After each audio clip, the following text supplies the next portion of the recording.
అందరికీ వందనాలు. ఈరోజు బైబిల్ రీడింగ్లో కీర్తనల గ్రంథం నుండి 34వ కీర్తన. నేనెల్లప్పుడూ యెహోవాను సన్నుతించెదను, నిత్యము ఆయన కీర్తి నా నోట నుండును.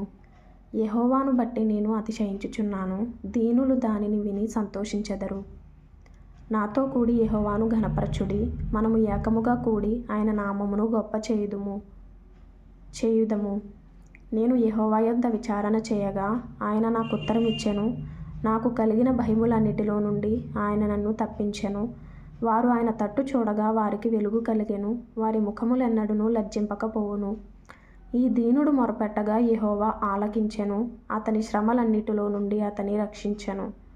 యెహోవా యందు భయభక్తులు గలవారి చుట్టూ ఆయన దూత కావలియుండి వారిని రక్షించును. యెహోవా ఉత్తముడని రుచి చూచి తెలుసుకొనుడి, ఆయనను ఆశ్రయించు నరుడు ధన్యుడు. యెహోవా భక్తులారా, ఆయన యందు భయభక్తులు ఉంచుడి. ఆయన యందు భయభక్తులు ఉంచువానికి ఏమీయూ కొదువలేదు. సింహపు పిల్లలు లేమిగలవై ఆకలిగొనును, యెహోవాను ఆశ్రయించు వారికి ఏ మేలు కొదువై ఉండదు. పిల్లలారా, మీరు వచ్చి నా మాట వినుడి. యెహోవా యందలి భయభక్తులు మీకు నేర్పెదను. బ్రతుకగోరువాడెవడైననున్నాడా? మేలు నొందుచు అనేక దినములు బ్రతుకగోరువాడెవడైననున్నాడా?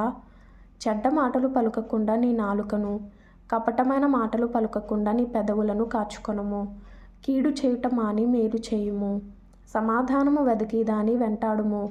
యెహోవా దృష్టి నీతిమంతుల మీద నున్నది, ఆయన చెవులు వారి మొరలకు ఒగ్గియున్నవి. దుష్క్రియలు చేయువారి జ్ఞాపకమును భూమి మీద నుండి కొట్టివేయుటకై యెహోవా సన్నిధి వారికి విరోధముగానున్నది. నీతిమంతులు మొర్రపెట్టగా యెహోవా ఆలకించును, వారి శ్రమలన్నిటిలో నుండి వారిని విడిపించును. విరిగిన హృదయము గల వారికి యెహోవా ఆసన్నుడు, నలిగిన మనసు గల వారిని ఆయన రక్షించును. నీతిమంతునికి కలుగు ఆపదలు అనేకములు, వాటి అన్నిటిలో నుండి యెహోవా వానిని విడిపించును. ఆయన వాని ఎముకలన్నిటినీ కాపాడును, వాటిలో ఒక్కటి అయినను విరిగిపోదు. చెడుతనము భక్తిహీనులను సంహరించును. నీతిమంతుని ద్వేషించువారు అపరాధులుగా ఎంచబడుదురు. యెహోవా తన సేవకుల ప్రాణమును విమోచించును, ఆయన శరణుజొచ్చిన వారిలో ఎవరునూ అపరాధులుగా ఎంచబడరు. కీర్తనలు 34వ కీర్తన ఒక అద్భుతమైన కీర్తనగా ఉంది. అయితే ఇందులో నుండి కొన్ని మాటలు నేను బుక్లో రాసుకున్నాను. ఆ కీర్తన అంతా చాలా బాగుంది. చదివితే కొన్ని మాటలు నేను రాసుకున్న మాటలు చదవాలనుకుంటున్నా. యెహోవా యందు భయభక్తులు గలవారి చుట్టూ ఆయన దూత కావలియుండి వారిని రక్షించును. యెహోవా ఉత్తముడని రుచి చూచి తెలుసుకొనుడి, ఆయనను ఆశ్రయించు నరుడు ధన్యుడు. కీడు చేయుట మాని మేలు చేయుము, సమాధానము వెతికి దాని వెంటాడుము. తరువాత మార్కు సువార్త 6వ అధ్యాయం నుండి. ఆయన అక్కడ నుండి బయలుదేరి స్వదేశమునకు రాగా ఆయన శిష్యులు ఆయనను వెంబడించిరి. విశ్రాంతి దినము వచ్చినప్పుడు ఆయన సమాజ మందిరములో బోధింపనారంభించెను. అనేకులు ఆయన బోధ విని ఆశ్చర్యపడి, ఈ సంగతులు ఇతనికి ఎక్కడ నుండి వచ్చెను?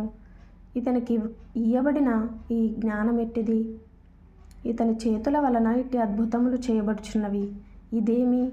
ఇతడు మరియ కుమారుడు కాడా? ఇతడు యాకోబు, యోసే, యూదా, సీమోను అనువారి సహోదరుడగు వడ్లవాడు కాడా? ఇతని సోదరీమణులందరూ మనతోనున్నారు కారా? అని చెప్పుకొనుచు ఆయన విషయమై అభ్యంతరపడిరి. అందుకు యేసు, ప్రవక్త తన దేశములోనూ తన బంధువులలోనూ తన ఇంటి వారిలోనూ తప్ప మరి ఎక్కడనూ ఘనహీనుడు కాడని చెప్పాను. అందువలన కొద్దిమంది రోగుల మీద చేతులుంచి వారిని స్వస్థపరచుట తప్ప మరి ఏ అద్భుతమును ఆయన అక్కడ చేయజాలకపోయెను. ఆయన వారి అవిశ్వాసమునకు ఆశ్చర్యపడెను. ఆయన చుట్టూ పట్లనున్న గ్రామములు తిరుగుచు బోధించుచుండెను. ఆయన 12 శిష్యులను తన యొద్దకు పిలిచి వారిని ఇద్దరిద్దరినిగా పంపుచు అపవిత్రాత్మల మీద వారికి అధికారం ఇచ్చి, ప్రయాణము కొరకు చేతికర్రను తప్ప రొట్టెనైనను జాలెనైనను సంచిలో సొమ్మునైనను తీసుకొనక, చెప్పులు తొడుగుకొనుడనియు 2 అంగీలు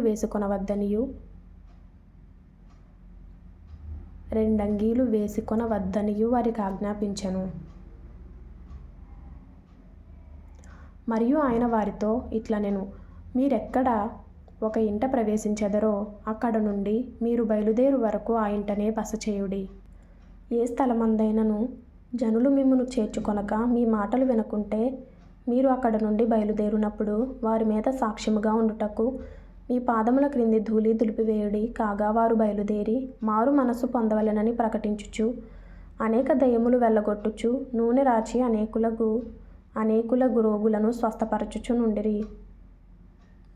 ఆయన కీర్తి ప్రసిద్ధమాయెను గనుక రాజైన హేరోదు ఆయనను గూర్చి విని, బాప్తిస్మమిచ్చు యోహాను మృతులలో నుండి లేచియున్నాడు గనుక అతని యందు అద్భుతములు క్రియారూపకములగుచున్నవని చెప్పెను. ఇతరులు ఈయన ఏలియా అనియు, మరికొందరు ఈయన ప్రవక్త అనియు, ప్రవక్తలలో ఒకని వలె నున్నాడనియు చెప్పుకొనుచుండిరి. అయితే హేరోదు విని, నేను తలగొట్టించిన యోహానే, అతడు మృతులలో నుండి లేచియున్నాడని చెప్పెను. హేరోదు తన సహోదరుడగు ఫిలిప్పు భార్య అయిన హేరోదియను పెండ్లి చేసుకొనినందున, యోహాను నీ సహోదరుని భార్యను చేర్చుకొనుట నీకు న్యాయము కాదని హేరోదుతో చెప్పెను. గనుక ఇతడు ఆమె నిమిత్తము యోహానును పట్టి తెప్పించి చెరసాలలో బంధించి ఉండెను. హేరోదియ అతని మీద పగపట్టి అతని చంపింపగోరెను గాని ఆమె చేత గాకపోయెను. ఎందుకనగా యోహాను నీతిమంతుడును పరిశుద్ధుడునగు మనుష్యుడని హేరోదు ఎరిగి అతనికి భయపడి అతని కాపాడుచు వచ్చెను. మరియు అతని మాటలు వినినప్పుడు ఏమి చేయను తోచకపోయినను సంతోషముతో వినుచుండెను. అయితే తగిన దినమొకటి వచ్చెను. ఎట్లనగా హేరోదు తన జనన దినోత్సవమందు తన ప్రధానులకును సహస్రాధిపతులకును గలిలయ దేశ ప్రముఖులకును విందు చేయించెను. అప్పుడు హేరోదియ కుమార్తె లోపలికి వచ్చి నాట్యమాడి హేరోదును అతనితో కూడా పంక్తిని కూర్చున్న వారిని సంతోషపరచెను. గనుక రాజు, నీకిష్టమైనది ఏదైనాను నన్ను అడుగుము, నేను నీకిచ్చేదనని ఆ చిన్నదానితో చెప్పెను. మరియు నీవు నా రాజ్యములో సగము మట్టుకు ఏమి అడిగినను నీకిచ్చేదనని అతడు ఆమెతో ఒట్టు పెట్టుకొనెను. గనుక ఆమె వెళ్ళి నేనేమి అడిగేదనని తన తల్లిని అడుగగా ఆమె, బాప్తిస్మమిచ్చు యోహాను తల అడుగుమనెను. వెంటనే ఆమె త్వరగా రాజునొద్దకు వచ్చి, బాప్తిస్మమిచ్చు యోహాను తల పల్లెములో పెట్టి ఇప్పుడే నాకు ఇప్పింపగోరుచున్నానని చెప్పెను.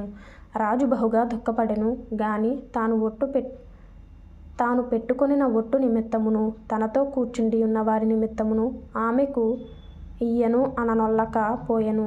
వెంటనే రాజు అతని తల తెమ్మని ఆజ్ఞాపించి ఒక బంట్రౌతును పంపెను. వాడు వెళ్ళి చెరసాలలో అతని తల కొట్టి పల్లెములో అతని తల పెట్టి తెచ్చి ఆ చిన్నదానికిచ్చెను. ఆ చిన్నది తన తల్లికిచ్చెను. యోహాను శిష్యులు ఈ సంగతి విని వచ్చి శవమును ఎత్తుకొని పోయి సమాధిలో ఉంచిరి. అంతటా అపోస్తలులు యేసునొద్దకు కూడి వచ్చి తాము చేసినవన్నీయు బోధించినవన్నీయు ఆయనకు తెలియజేసిరి. అప్పుడు ఆయన, మీరేకాంతముగా అరణ్య ప్రదేశమునకు వచ్చి కొంచెము సేపు అలసట తీర్చుకొనుడని చెప్పెను. ఏలయనగా అనేకులు వచ్చుచూ పోవుచూ నుండినందున భోజనము చేయుటకైనను వారికి అవకాశము లేకపోయెను. కాగా వారు దోణి ఎక్కి అరణ్య ప్రదేశమునకు ఏకాంతముగా వెళ్ళిరి. వారు వెళ్ళుచుండగా జనులు చూచి అనేకులు ఆయనను గుర్తెరిగి సకల పట్టణముల నుండి అక్కడికి కాలినడకను పరుగెత్తి వారికంటే ముందుగా వచ్చిరి.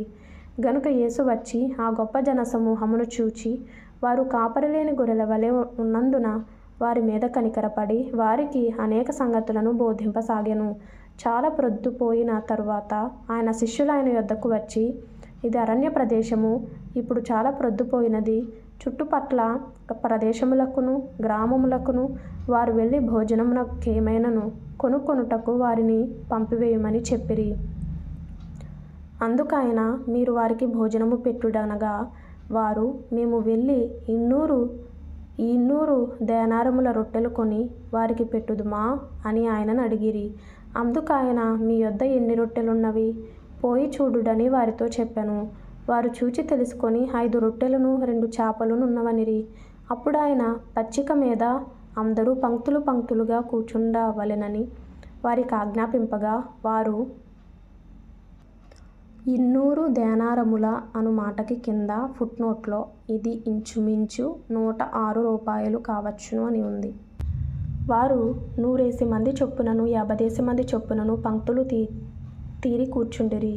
అంతటా ఆయన 5 రొట్టెలను 2 చేపలను పట్టుకొని ఆకాశము వైపు కన్నులెత్తి ఆశీర్వదించి ఆ రొట్టెలు విరిచి వారికి వడ్డించుటకు తన శిష్యులకిచ్చి ఆ 2 చేపలను అందరికీ పంచిపెట్టెను. వారందరూ తిని తృప్తి పొందిన తరువాత మిగిలిన చేపలను రొట్టె ముక్కలను 12 గంపెళ్ళు ఎత్తిరి.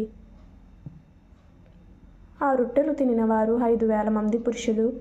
ఆయన జనసమూహమును పంపివేయునంతలో దోణి ఎక్కి అద్దరినున్న బేత్సయిదాకు ముందుగా వెళ్ళుడని ఆయన తన శిష్యులను వెంటనే బలవంతము చేసెను. ఆయన వారిని వీడుకొలిపి ప్రార్థన చేయుటకు కొండకు వెళ్ళెను. సాయంకాలమైనప్పుడు ఆ దోణి సముద్రము మధ్య ఉండెను. ఆయన ఒంటరిగా మెట్ట నుండెను. అప్పుడు వారికి గాలి ఎదురైనందున దోణి నడిపించుటలో వారు మిక్కిలి కష్టపడుచుండగా ఆయన చూచి, రాత్రి ఇంచుమించు 4వ జామున సముద్రము మీద నడుచుచు వారి యొద్దకు వచ్చి వారిని దాటిపోవలెనని ఉండెను. ఆయన సముద్రము మీద నడుచుట వారు చూచి భూతమని తలంచి కేకలు వేసిరి. అందరూ ఆయనను చూచి తొందరపడగా వెంటనే ఆయన వారిని పలుకరించి, ధైర్యము తెచ్చుకొనుడి, నేనే, భయపడకుడని చెప్పెను. తరువాత ఆయన దోణి ఎక్కి వారి యొద్దకు వచ్చినప్పుడు గాలి అణగెను. అందుకు వారు తమలో తాము మిక్కిలి విభ్రాంతి నొందిరి. అయినను వారి హృదయము కఠినమాయెను గనుక వారు రొట్టెలను గూర్చిన సంగతి గ్రహింపలేదు. వారు అవతలకు వెళ్ళి గిన్నేసరెతు దగ్గర ఒడ్డుకు వచ్చి దరి పట్టిరి. వారు దోణి దిగగానే జనులు ఆయనను గుర్తుపట్టి ఆ ప్రదేశమంతటా పరుగెత్తుకొని పోయి ఆయన యున్నాడని వినిన చోటునకు రోగులను మంచముల మీద మోసుకొని వచ్చుటకు మొదలుపెట్టిరి. గ్రామములలోను పట్టణములలోను పల్లెటూళ్ళలోను ఆయన ఎక్కడెక్కడ ప్రవేశించెనో అక్కడి జనులు రోగులను సంత వీధులలో ఉంచి వారిని ఆయన వస్త్రపు చెంగు మాత్రము ముట్టనిమ్మని ఆయనను వేడుకొనుచుండిరి. ఆయనను ముట్టిన వారందరూ స్వస్థత నొందిరి. మార్కు సువార్త నుండి 6వ అధ్యాయము 56వ వచనంలో చివరి లైన్లో కింద ఆయనను ముట్టిన వారందరూ స్వస్థత నొందిరి అనే మాట ద్వారా ప్రభు మాట్లాడారు. ఆత్మీయంగా బలపడాలి అనుకునేవారు ఖచ్చితంగా ఫాలో చేయండి. ప్రతిరోజు వాక్యం చదువుకోండి, ప్రతిరోజు ప్రార్థన చేసుకోండి, ప్రభువుకు దగ్గరగా జీవించండి, ప్రభు రాకడ కొరకు సిద్ధపడండి. ప్రభు మీకు తోడైండును గాక. ఆమేన్.